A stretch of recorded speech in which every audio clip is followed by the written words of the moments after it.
আগামীকাল থেকে শুরু হচ্ছে ক্লাস 12-এর সেমিস্টার 4-এর পরীক্ষা। কি দিনকাল পড়েছে! ছাত্রছাত্রীদের আজ এরকমই অবস্থা বা টিচার্সদেরও এরকমই অবস্থা। কেউ নিশ্চিতভাবে বলতে পারবে না যে এই প্রশ্নগুলোই আসবে। তার কারণ কি? প্রথমবার তোমরা সেমিস্টার সিস্টেমে পরীক্ষা দিতে যাচ্ছ। সেই জায়গায় দাঁড়িয়ে আমরাও তোমাদের কাছে ক্ষমা প্রার্থী। তার কারণ আমরাও তোমাদের বলতে পারবো না যে এই প্রশ্নটা পড়ে যাও, এই প্রশ্নটাই আসবে। আমরা তোমাদের কাছে অনেক অপশান দিয়ে দেবো যে এই প্রশ্নগুলো দেখে যাও, ভালোভাবে বুঝবে, এই প্রশ্নগুলো দেখে যাও, এখান থেকে কমন পাবে, সেটা পেতে পারো। কিন্তু এটা বলতে পারবো না অন্যান্য ক্লাসের মতো যে এই প্রশ্নটাই দেখে যাও, এই প্রশ্নটাই আসবে। তার কারণ কি? প্রথমবার দিতে যাচ্ছ সেমিস্টার 4-এর পরীক্ষা, তাও নতুন সিলেবাসে। বোর্ডের তরফ থেকে নমুনা প্রশ্নপত্র একবার নয়, দুবার প্রকাশ করা হয়েছে।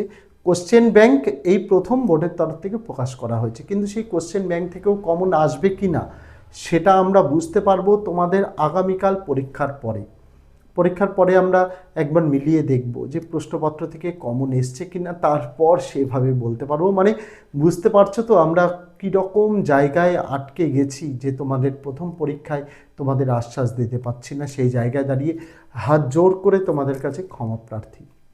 কিন্তু আজ এই ভিডিওতে আমি তোমাদের সঙ্গে এমন একটা জিনিস আলোচনা করতে চলেছি, যেটা করলে তোমরা পরীক্ষায় 40-এ 40 কমন আমি কখনোই বলবো না, কিন্তু 40-এর মধ্যে কম করে 25-26 কমন পেয়ে যেতে পারো যে অধ্যায়গুলো পড়ে, সেটাই একটু আলোচনা করার চেষ্টা করব।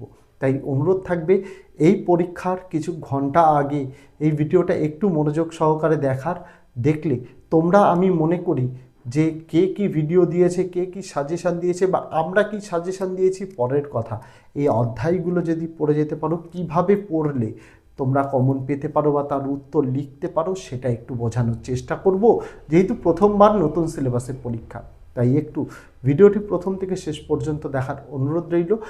ফেসবুক থেকে দেখে থাকলে পেজটিকে অবশ্যই ফলো করতে হবে। ইউটিউব থেকে দেখে থাকলে চ্যানেলটিকে সাবস্ক্রাইব করে দিয়ে পাশে থাকা বেল আইকনটিকে ক্লিক করে দেওয়ার অনুরোধ রইল, যাতে আগামী দিনে কোনো রকমের ভিডিও এবং আপডেটস তোমাদের আর মিস না হয়। প্রথমেই আলোচনা করব 5 নম্বর তোলার জন্য বা যে কোনো প্রশ্নের উত্তর লেখার জন্য তোমাদের কি করণীয়। প্রথমেই বলে দিই যে 5 নম্বর বা অজানা কোনো প্রশ্নের যদি উত্তর লিখতে বলা হয়, সেইখানে তোমাদের কি করণীয়। তোমাদের গল্প রয়েছে, কবিতা রয়েছে, তোমাদের নাটক রয়েছে, পূর্ণাঙ্গ সহায়ক গ্রন্থ রয়েছে। এই যে জিনিসগুলি রয়েছে, গল্প দুটো রয়েছে, দুটো করার প্রয়োজন নেই, যে কোনো একটা করবে। কবিতা 3টে রয়েছে, 3টে করার প্রয়োজন নেই, যে কোনো দুটো করবে।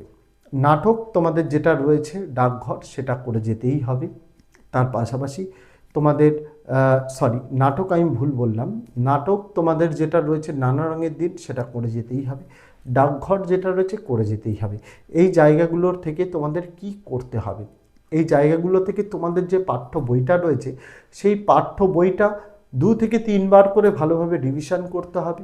রিভিশন করার পর যদি তার মানে যদি না বুঝতে পারো, বা মূল ভাব বা কেন্দ্রীয় ভাবনা বা বিষয়বস্তু যদি বুঝতে না পারো, যে কোনো সহায়িকা বই তুলে নাও বা আমাদের নোটস তুলে নাও, তাতে তোমাদের বিষয় সংক্ষেপ দেওয়া রয়েছে। সেই বিষয় সংক্ষেপগুলো একটু মনোযোগ সহকারে পড়তে হবে। মনোযোগ সহকারে পড়লে গল্প হোক, কবিতা হোক, নাটক হোক বা পূর্ণাঙ্গ সহায়ক গ্রন্থ, সমস্ত কিছু সম্পর্কে তোমার একটা ধারণা তৈরি হবে। ধারণা তৈরি হলেই সেখান থেকে প্রশ্ন যদি অচেনাও আসে বা আনকমনও আসে, তোমাদের কি করণীয়? তুমি যেটা বুঝেছো সেই বোঝা অনুযায়ী তোমার 5 নম্বরের জন্য লিখতে হয় 150টা শব্দের মধ্যে উত্তর। তুমি তার মধ্যে দিয়ে যেটুকু পারো, সেই গল্প হোক, কবিতা হোক, নাটক হোক বা পূর্ণাঙ্গ সহায়ক গ্রন্থ হোক, সেই অবলম্বনে তোমাকে উত্তরটা লিখে আসতে হবে।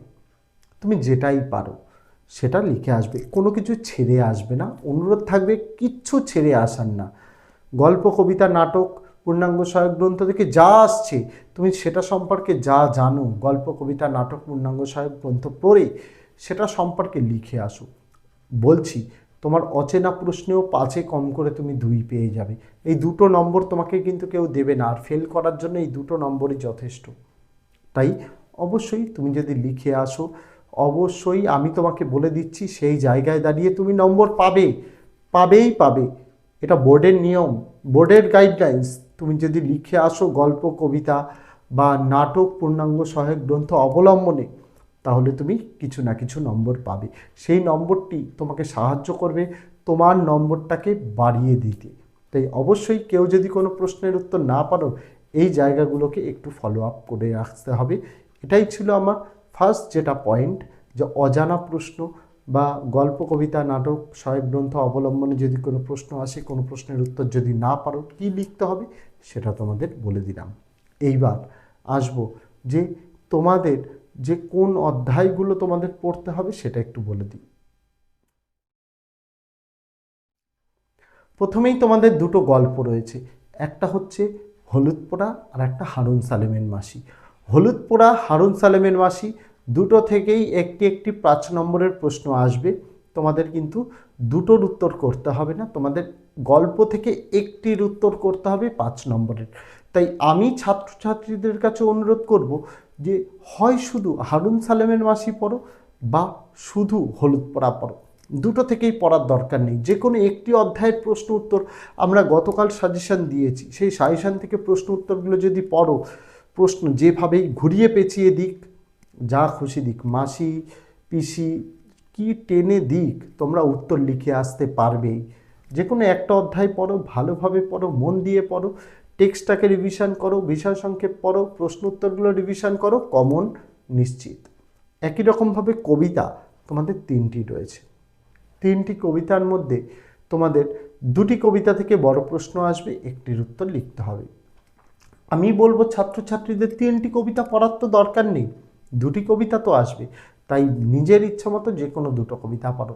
তবে আমি বলবো ছাত্রছাত্রীদের যে 3টি কবিতা রয়েছে, প্রার্থনা, তিমির হননের গান, আর একটা রয়েছে কেন এলো না, 3টি কবিতার মধ্যে মোস্ট যে দুটো ইম্পর্টেন্ট কবিতা রয়েছে, একটা হচ্ছে প্রার্থনা আর একটা হচ্ছে কেন এলো না।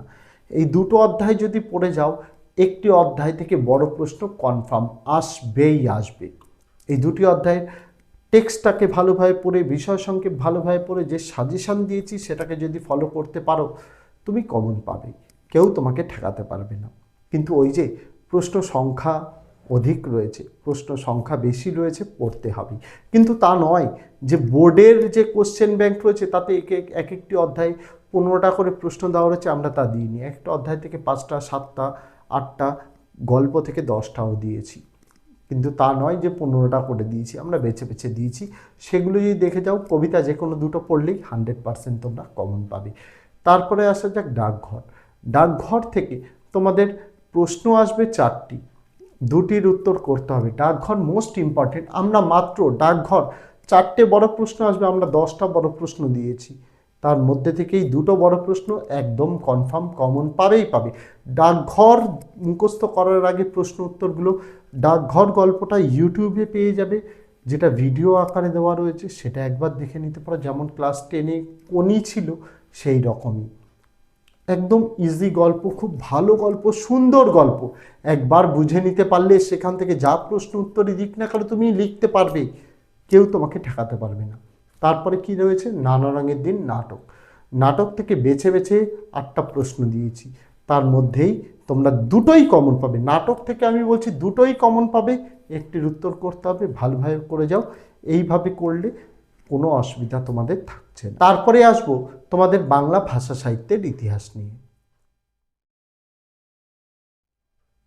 বাংলা ভাষা সাহিত্যের ইতিহাসে 2টো চ্যাপ্টার রয়েছে। 2টো চ্যাপ্টার থেকেই যদি সাজেশানটা আমাদের একটু দেখো, আমরা কিন্তু 2টো চ্যাপ্টার থেকেই 6টা করে বড় প্রশ্ন দিয়েছি। সেই 2টো চ্যাপ্টার করার প্রয়োজন নেই, যে কোনো একটা অধ্যায়ের 6টা বড় প্রশ্ন করলেই তুমি নিশ্চিতভাবে কমন পাবে। ইম্পর্টেন্ট প্রশ্ন রয়েছে যামিনী রায়, নন্দলাল বসু, সত্যজিৎ রায়, ঋত্বিক ঘটক, বাংলার পটশিল্প, অবনীন্দ্রনাথ ঠাকুর। এইগুলো যদি দেখে যেতে পারো তাহলেই তুমি কমন পেয়ে গেছো। ধরে নাও একটি কমন, যেগুলো আমি এখন বললাম এর মধ্যে একটি কমন, এই প্রশ্ন উত্তরগুলো করে যেতে হবে। তার পাশাপাশি রচনার জন্য কিন্তু আজ সকালেই তোমাদের কিন্তু সাজেশনের ভিডিও দিয়েছি, যেখানে তোমাদের মোট 8টি রচনা প্লাস 2টি রচনার কথা বলেছি। 2টি রচনা অনুচ্ছেদমূলক বলেছি, যে 2টি রচনা অনুচ্ছেদমূলক, যারা মনে করছো অনুচ্ছেদমূলক রচনা দেখে যাও, তাদের জন্য অনুচ্ছেদমূলক যে রচনা রয়েছে সেটা তরুণের স্বপ্ন আর কন্যাশ্রী প্রকল্প আমি উত্তর সহ দিয়েছি।